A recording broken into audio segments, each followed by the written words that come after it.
Move on. 2 general elections and a referendum in just 2 years, plus those elections, of course, for Metro Mayor and 5 Shire county councils. Well, if voting is your thing, you've probably never had it so good, but is it just as likely others may be electioned out? Well, 4 of the UK's lowest turnouts at the last general election were in our part of the country, with Stoke Central rock bottom of the league table. Rob Mayer has been canvassing opinions this time round.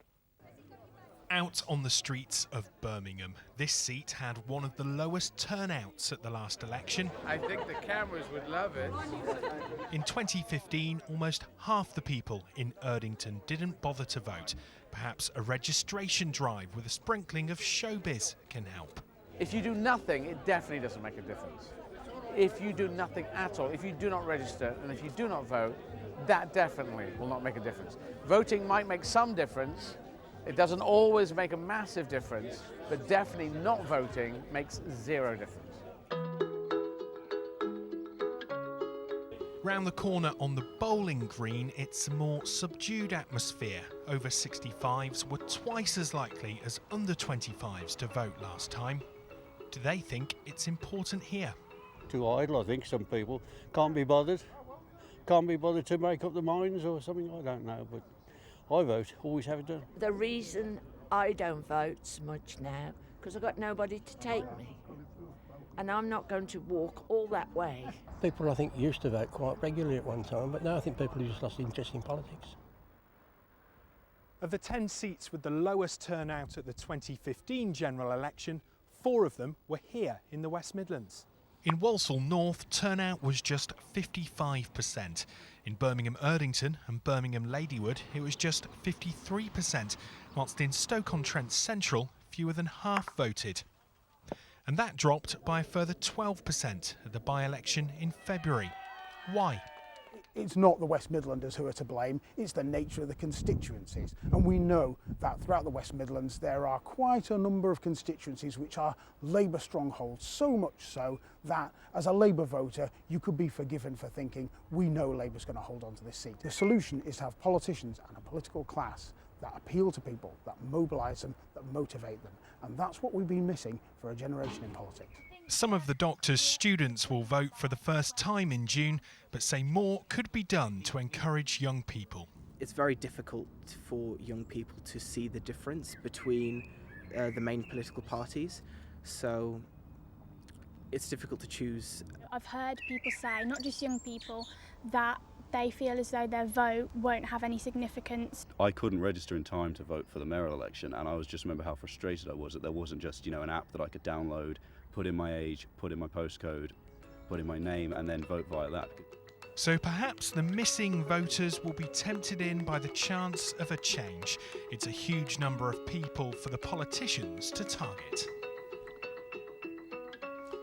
Rob Mayer, and we've just heard the American polling expert Frank Luntz telling Andrew Neil that he expects this general election to have an ultra-low turnout. Now, we've been looking at the numbers in the constituencies which our politicians here have represented and hope to do again. Now, we looked at Ladywood in Birmingham. That's in this rogues gallery of ultra-low ones, 48% in 2010. Just over half, 52% last time. Not exactly a ringing endorsement, is it, Shabana? Well, I think we've had fairly low turnouts in Ladywood for a while. It is a real problem, and there's a range of factors for that. We have a much younger population than most other constituencies.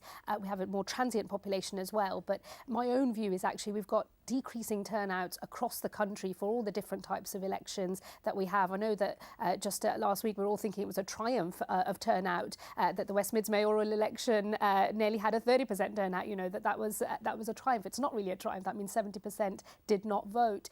That's actually a tragedy in my view. And personally, I am much more open-minded these days about the idea of compulsory voting, because I think it's part of your fundamental contract with your state that you all do vote. We'll come on to that in a sec, but Hales Erne and Riley Regis, James, 2010, 69%.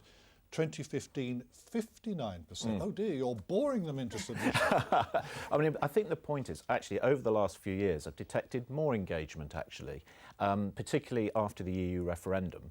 The figures don't really bear this out. After the EU referendum, I think people are a lot more engaged, knowing that there are some very important decisions that we are making about the future of the country. And when you have an election which is about a very clear choice about the future of the country in this world where we've decided to leave the EU referendum, my experience on the doorstep in my constituency is that people are very engaged with the decision that they need to make in this general election. Well, I think it's wrong to look at the referendum actually as the baseline, because a referendum is a binary choice, one or the other, yes or no. That's not how general elections or local elections or mayoral elections work, because they are about much broader policies about the future direction of this country, and none of us can deny that turnouts have been dropping. Some people would argue that there's a binary choice in this election between a strong leadership of Theresa May and the weakness of Jeremy Corbyn. But I think we're talking about something that's much more fundamental. When it comes down to it, that is the choice which is being presented to the British people in this election, and they are engaged in that choice between the qualities of the respective people who are going to lead this country